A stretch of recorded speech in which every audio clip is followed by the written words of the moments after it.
Hello, friend. I'm glad you're here with me today, ready to explore a story that's been told for thousands of years, yet still has something powerful to say to us right now.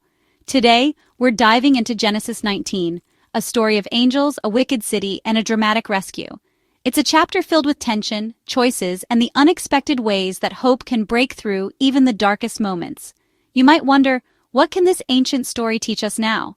The answer: plenty. These old words still echo in our lives, challenging us to think about where we stand, what we value, and how we respond when life gets complicated. Genesis 19 is about choices, consequences, and the importance of listening to God.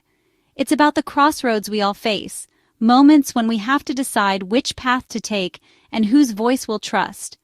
Lot's story is a mirror for our own struggles, showing what happens when we get comfortable in places that aren't good for us. Sometimes we settle for less than what's best, or ignore warning signs because change feels hard or scary. But even when we make mistakes, God is always ready to guide us away from danger, offering a way out and a chance to start again. The key is being willing to listen, to trust, and to take that first step towards something better. This isn't just a story of judgment, it's a story of mercy and rescue. It's about second chances, and the hope that can shine through even when things seem lost. The lessons here are about the company you keep, the warnings you heed, and the direction you choose, forward to God's promises or back to your regrets. Every day, we're invited to move forward, to trust, and to grow. God's word is here to guide and heal, not condemn. It's a source of wisdom, comfort, and encouragement for anyone willing to listen. So let's open our hearts and discover what this story means for us today. Together, we can find hope, direction, and a reminder that we're never alone on the journey. The story opens with two angels, disguised as ordinary men, quietly making their way to the gates of Sodom as the sun sets behind them. Their arrival is unremarkable to most, but it marks the beginning of a night that will change everything for the city and for one man in particular. Lot, Abraham's nephew, is sitting at the city gate. He notices the strangers and, sensing something different about them, immediately rises to greet them. Without hesitation, he offers them shelter for the night, inviting them into his home with genuine warmth and concern for their safety.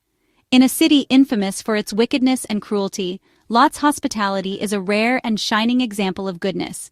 He insists that the travelers stay with him, determined to protect them from the dangers lurking in the streets. He prepares a simple meal, offering them comfort and safety under his roof. Lot's kindness is a beacon in the darkness, a small but powerful act of courage and compassion. Surrounded by corruption and violence, he chooses to do what is right, even when it puts him at risk. His actions remind us that even a single act of kindness, no matter how small, can have a profound impact. Sometimes the simplest gestures, offering bread, a place to rest, or a word of comfort, can change the course of someone's life. The Bible echoes this truth in Hebrews 13:2. Do not forget to show hospitality to strangers, for by so doing some have entertained angels unawares. This ancient wisdom reminds us that we never know who we might be helping, or how far our kindness might reach. Lot's open heart and willingness to welcome strangers positioned him for rescue when danger came. His hospitality became the very thing that saved his family from destruction. Our homes and hearts, too, can be places of welcome and refuge. When we open our doors to others, we create spaces where hope and healing can flourish, even in the midst of a troubled world. Hospitality isn't just about being polite or following tradition. It's a spiritual act that reflects the very heart of God. It's a way of living that brings light into darkness and invites others to experience grace. Because of Lot's choice to show kindness, his family was given a chance at salvation. His decision set in motion a chain of events that would spare them from disaster. Even in a world filled with corruption and darkness, the goodness of one person can make a difference. It only takes one act of courage to stand apart from the crowd. God notices our small acts of obedience, the quiet moments when we choose to do what is right, even if no one else sees. So choose kindness, even when it's hard. You never know when your compassion might be the answer to someone's silent prayer, or when you might be entertaining angels unaware. As Lot and his guests settle in for the night, the city's darkness erupts into chaos. What should have been a moment of peace quickly turns into a night of terror, as the true nature of Sodom is revealed. The men of Sodom, driven by their unchecked desires, surround Lot's house from every side, their voices rising in anger and demand. They demand to abuse his guests, showing no respect for hospitality, decency, or the sanctity of another's home. This wasn't just a handful of troublemakers, it was the entire community, united in their intent to do evil. The city's moral decay was complete, infecting everyone. Lot, desperate to protect his guests, stands between them and the mob, risking his own safety. In his desperation, he makes a flawed and heartbreaking offer to the mob, revealing just how much living in Sodom has twisted his sense of right and wrong. Lot's judgment is clouded by years of compromise. He's torn between protecting his guests and surviving in a city that has lost its way. The mob, however, rejects any attempt at peace or righteousness. They are beyond reason, consumed by their own wickedness. They turn their fury on Lot himself, threatening him for daring to stand apart, for refusing to join in their evil. This is what happens when a society rejects God. There is no restraint, no respect for others, only hostility toward anything good or pure. But just as the situation seems hopeless, God intervenes. The angels pull Lot inside to safety, slamming the door against the mob's rage. In a display of divine power, the angels strike the mob with sudden blindness.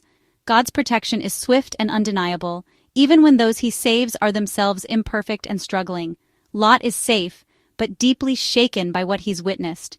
This moment reveals why judgment was necessary. Sodom was violently, unrepentantly evil, and its corruption had reached a point of no return.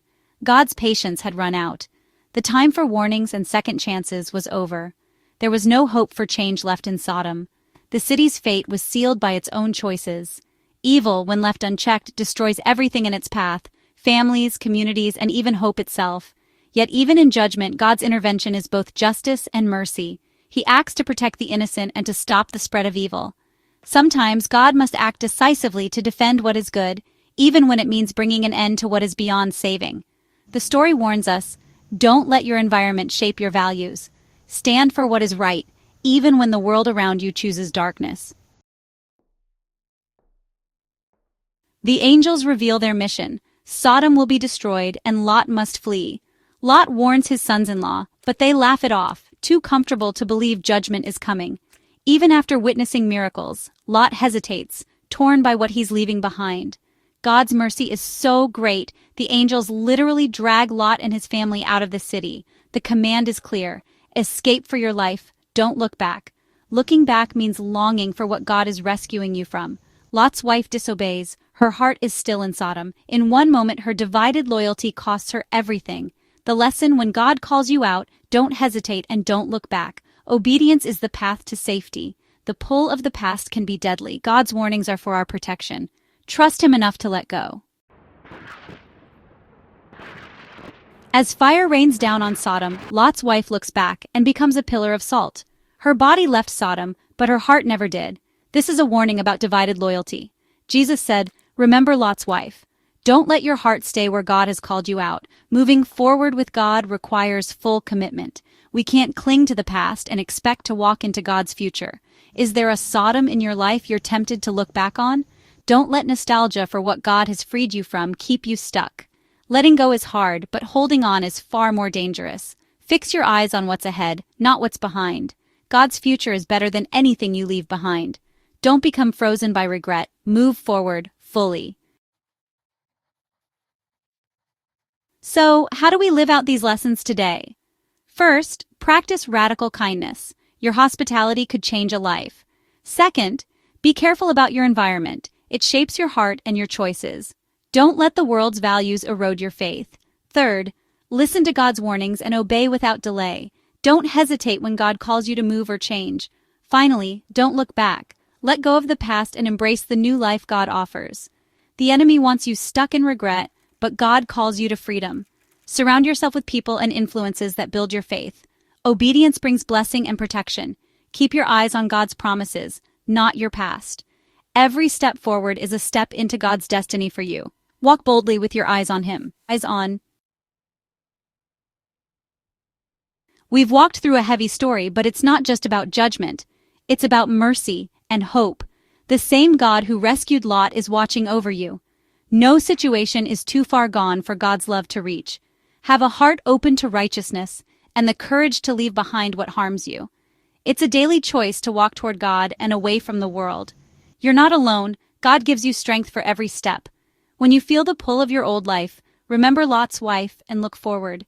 When you feel afraid to stand out, remember God's power to protect. Let these lessons transform how you live. Share them with others who need hope and warning. Let's help each other stay on the right path. You are deeply loved by a merciful and powerful God.